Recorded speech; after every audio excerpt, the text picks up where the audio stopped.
അപ്പോൾ ഞാൻ ഇവിടെ ആദ്യം ആയിട്ട് അവതരിപ്പിക്കാൻ പോകുന്നത് ഒരു ട്രെയിനിന്റെ സൗണ്ടാണ്.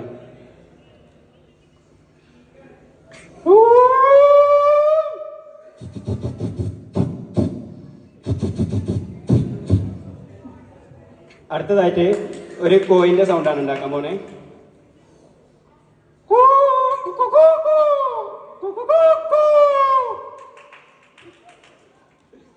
അടുത്തതായിട്ട് ഉണ്ടാക്കാൻ പോകുന്നത് ലാലിന്റെ സൗണ്ടാണ്.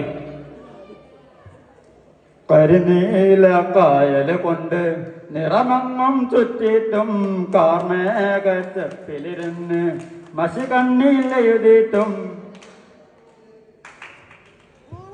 അടുത്തതായിട്ട് ഉണ്ടാക്കാൻ പോകുന്നത് ഒരു ആടിന്റെ സൗണ്ടാണ്.